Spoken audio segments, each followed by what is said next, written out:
अमेरिकी सदर का ईरान पर हमले जारी रखने का ऐलान। कहा वस्ती ईरान के कोकोलांग गाजला निशाना बनाने जा रहे हैं। मुफाहमती याददाश्त एक आजमाइश थी, ईरान ने उसकी पासदारी नहीं की। व्हाइट हाउस में मीडिया से गुफ्तगू में अमेरिकी सदर ने कहा, मेरा ख्याल है कि ईरान से डील मुमकिन है। हम तेज़ी से ईरानी फ़ौज को तबाह कर रहे हैं। अपना हरमुज से मुतालिक ईरान की सलाहियतों को निशाना बना रहे हैं। ईरान की नाकाबंदी बमबारी से ज़्यादा फ़ायदेमंद है। ट्रंप ने ईरान पर दोबारा अमेरिकी हमलों से कांग्रेस को आगाह कर दिया। अमेरिकी सदर ने ख़त में बताया कि हमले दिफाही नौइयत के हैं और उनका मकसद अमेरिकी शहरियों और कौमी मफादात का तहफ़्फ़ुज़ करना है। कार्रवाइयाँ महदूद और मनसूबाबंदी के तहत की गई। हमले इस अंदाज में किए गए कि शहरी जानी नुकसान कम से कम हो। कांग्रेस को आगाह करना वार पावर रेजोल्यूशन के मुताबिक ज़रूरी है।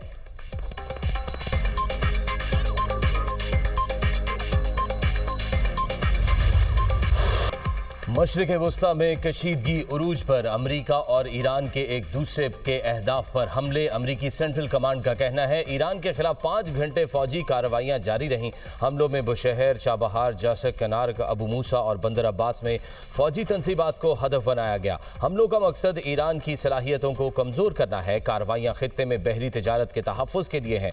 ईरान की अस्करी सलाहियत को महदूद करने तक हमले जारी रहेंगे। अमरीकी हमलों के जवाब में ईरान का ऑपरेशन नसर 2 जारी। खित्ते में अमरीकी अड्डों को निशाने पर ले लिया। पासदारान इनकलाब के मुताबिक बहरीन में तैनात अमरीकी 5th फ्लीट पर मिसाइलों और ड्रोन से हमला किया। फौजी अड्डे पर मौजूद ईंधन के ज़खायर को आग लग गई। अमरीकी रडार बशमूल पैट्रियट सिस्टम और कंट्रोल सेंटर को भी तबाह कर दिया गया। उर्दन में वाक़ अमरीकी एयरबेस को बैलिस्टिक मिसाइलों से निशाना बनाया गया। हमले अमरीकी इक़दामात के जवाब में बतौर सज़ा किए गए। पासदारान इनकलाब का अमरीकी जहाज़ पर क्रूज़ मिसाइल से हमले का भी दावा। कहा ड्रोन से कुवैत में अमरीकी फौजी तंसीबात को निशाना बनाया। आबना हरमुज में खिलाफ वर्जियों पर कई जहाज़ों को निशाना बनाया। हमले ईरान की जारी जवाबी फौजी मुहिम का हिस्सा है।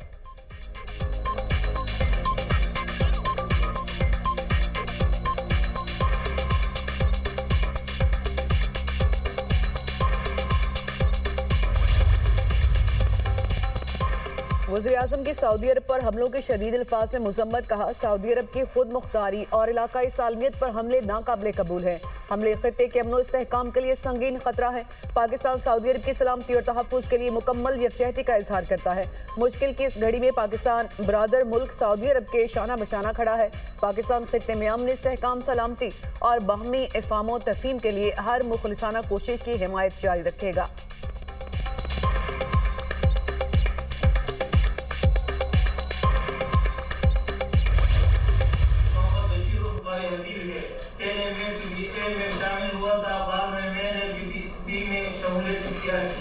से 12 मरतबा अफगानिस्तान जा चुका हूँ। 2025 में मैं वापस कराची आया। 2024 में मैं टांग चला गया। TTP के कमांडर रंजीत से मेरी मुलाकात हुई। उन्होंने मुझे अफगानिस्तान के लिए कहा कि आप अफगानिस्तान चले जाओ। मैं अफगानिस्तान गया और अफगानिस्तान में मैं सईद शाह से मुलाकात की। मैंने सईद शाह से जब मेरी मुलाकात हुई तो सईद शाह ने मुझे नूर वली महसूद से मिलाया और उसके साथ मुखलिसियार भी थे, दोनों से मिलाया। वहाँ पर हमने बातचीत की। उन्होंने मुझे कराची में पुलिस, आर्मी, रेंजर फोर्स की खिलाफ कार्रवाई के लिए टास्क भी दिया।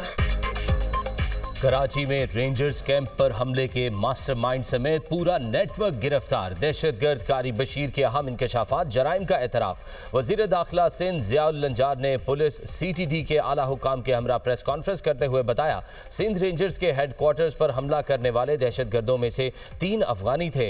एक दहशतगर्द बाजोड़ में रिहाइश पजीर था। दहशतगर्दों को अफगानिस्तान से हिदायत मिल रही थी। सहूलतकारों के नेटवर्क को बेनकाब किया। कराची के अमन को सबोताज करने की साजिशों को खाक में मिलाया। पाकिस्तान मुखालिफ कुव्वतें मुल्क के अमन को नुकसान पहुंचाने के दर पे हैं। हमारी सिक्योरिटी फोर्सेस दुश्मन की हर साजिश नाकाम बना रही हैं। SSP CTD इरफान बहादुर का कहना है सिंध रेंजर्स हेडक्वार्टर्स हमले में 4 दहशतगर्द मारे गए। एक जख्मी दहशतगर्द अस्पताल में जेर इलाज है। अफगानिस्तान में मौजूद फितनल हिंदुस्तान की क़यादत ने दहशतगर्दों को हिदायत दी। फितनल हिंदुस्तान, फितनल खवारिज और जमात अल हरार का गठजोड़ सबके सामने आ गया।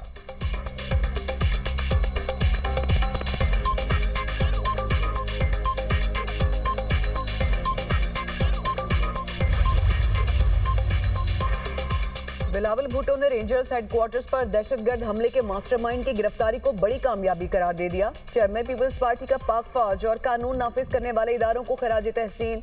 कहा, इदारों की पेशा वराना सलाहियत और दहशतगर्दी के मुकम्मल खात्मे के गैर मुतजलजल अज़्म का वाज़ेह सबूत है। दहशतगर्दों को पनाह देने और सरपरस्ती करने वाले भी बराबर के मुजरिम हैं।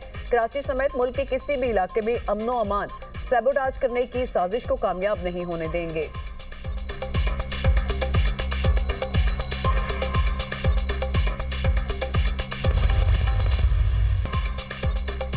वज़ीर आज़म की ज़ेर सदारत कैशलेस मईशत और डिजिटल अदायगियों के फ़रोग़ पर इजलास। पाकिस्तान की मईशत को डिजिटल अदायगियों पर मबनी कैशलेस मईशत में तब्दील करने की पेशरफ्त पर मुआशी टीम की कारकर्दगी की सताइश।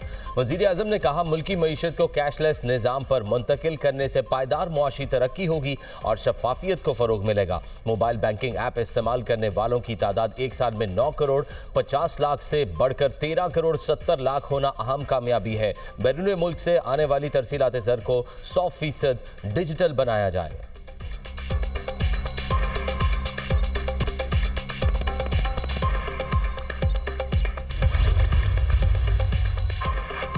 ओमान के करीब एक और ऑयल टैंकर नामालूम प्रोजेक्टाइल हमले की जद में आ गया। बरतानिया की मैरीटाइम ट्रेड ऑपरेशंस अथॉरिटी की तस्दीक, हमला जहाज के दाएं जानिब इंजन रूम के हिस्से पर किया गया। अमला महफूज रहा, किसी जानी नुकसान की इतला नहीं। इससे पहले भी ओमान के इलाके लीमा के करीब एक ऑयल टैंकर पर हमला हुआ था।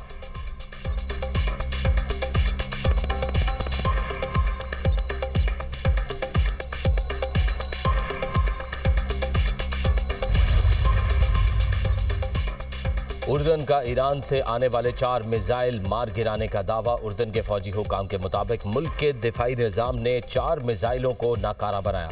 मिसाइलों के टुकड़े मुख्तलिफ मकामात पर गिरे। ईरान के हमले से कोई जानी या माली नुकसान नहीं हुआ। मलबा हटाने के लिए रॉयल इंजीनियरिंग कोर तैनात।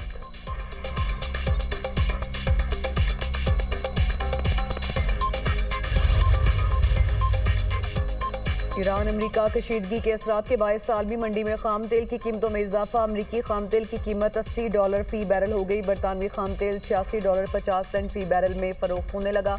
अमाराती मरबन खाम तेल की कीमत $83 फी बैरल हो गई। पाकिस्तान स्टॉक एक्सचेंज में शदीद मंदी। 100 इंडेक्स में 6,408 पॉइंट्स की कमी। इंडेक्स 1,73,518 पॉइंट्स पर बंद।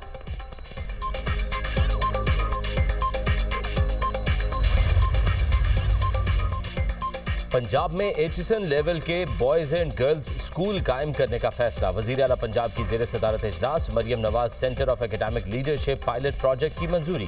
स्कूल्स में state of the art sports hall, hockey और क्रिकेट स्टेडियम बनेंगे। तलबा के लिए घुड़सवारी का इंतजाम और स्विमिंग पूल भी होंगे। 5-5 हज़ार तलबा और तालिबात दाखिला ले सकेंगे। लाहौर के इलाके वहदत रोड पर सेंटर ऑफ एकेडमिक लीडरशिप कायम होगा।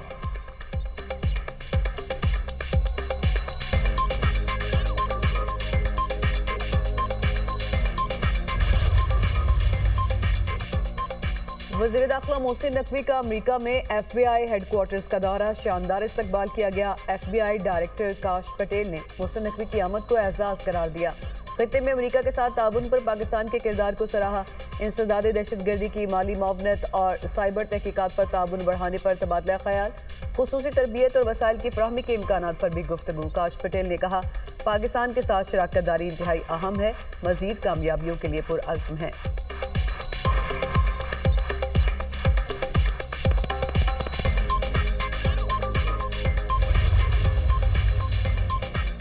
नायब वज़ीर आज़म इसहाक डार से बांग्लादेशी वज़ीर समाजी बहबूद की मुलाकात। OIC ख़वातीन वज़ारती कॉन्फ्रेंस में शिरकत पर बांग्लादेशी वज़ीर का खैर मकदम किया गया।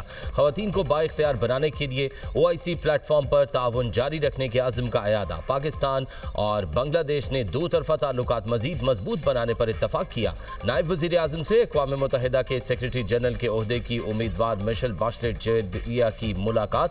इसहाक डार का सलामती काउंसिल की करारदादों के जरिए बैनुल अक़वामी तनाज़ात के पुरअमन हल की ज़रूरत पर जोर। जम्मू और कश्मीर तनाज़ा और मसला फ़लस्तीन के मुनसिफ़ाना हल की अहमियत को उजागर किया। नायब वज़ीर आज़म इसहाक डार और चेयरमैन पीपल्स पार्टी बिलावल भुट्टो की भी ऐवान सदर में मुलाकात। गिलगित बल्तिस्तान और कश्मीर के उमूर पर तबादला ख्याल किया गया।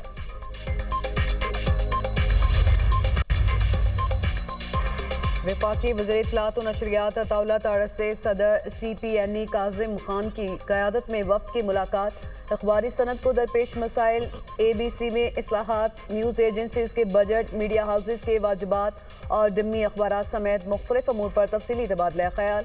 वफाकी वज़ीर इत्तलात और CPNE के ओहदेदारान का ऑडिट, ब्यूरो ऑफ सर्कुलेशंस के निज़ाम में इस्लाहात करने पर इत्तफाक। अता तारा ने कहा, हुकूमत आज़ाद, जिम्मेदार और मजबूत प्रिंट मीडिया पर यकीन रखती है। अखबारी सनद को दरपेश मसाइल के हल के लिए तमाम मुतल्लिका फ़रीक़ैन के साथ मुशावरत का अमल जारी रखा जाएगा। ABC के निज़ाम को जदीद तकाज़ों से हम आहंग, मौसर और शिफा बनाना वक्त की अहम ज़रूरत है। CPNE के वफ़द ने नई principal information officer Raeesa Adil को जिम्मेदारियां संभालने पर मुबारकबाद दी। सुपुर्दोश होने वाले principal information officer Mubashar Hasan की खिदमात को भी सराहा, नेक तमन्नाओं का इजहार किया।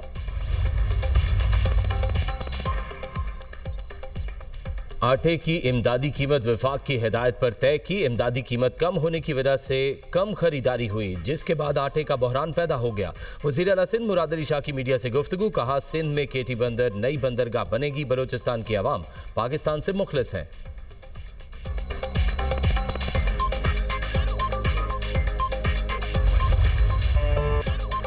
HIV के केसेस सामने आने पर सिंध हुकूमत का कार्रवाई का ऐलान। सूबाई वजीर सईद गनी ने प्रेस कॉन्फ्रेंस करते हुए कहा कि जो भी गफलत में मुलविस हुआ उसके खिलाफ सख्त एक्शन होगा। जिम्मेदारान को सख्त सजाएं दिलवाएंगे। ये तासुर गलत है कि हुकूमत ने कुछ नहीं किया। बच्चों को इलाज की बेहतरीन सहूलियात दी। 2 अरब रुपए का फंड कायम किया जो बच्चों की फलाह के लिए इस्तेमाल होगा। अक्टूबर के आखिर में हॉस्पिटल इंतजामिया के इल्म में आया कि मुश्तबा केसेस हैं। अक्टूबर में 6 केसेस थे। स्क्रीनिंग के बाद तादाद में इजाफा हुआ। स्क्रीनिंग की वजह से नंबर्स में इजाफा हुआ। लांडी सोशल सिक्योरिटी हॉस्पिटल में भी स्क्रीनिंग करवाई गई। तकरीबन 2000 अफराद की लांडी सोशल सिक्योरिटी हॉस्पिटल में स्क्रीनिंग हुई। मुहतसिब के हुक्म पर एक और इंक्वायरी कमेटी बनाई है।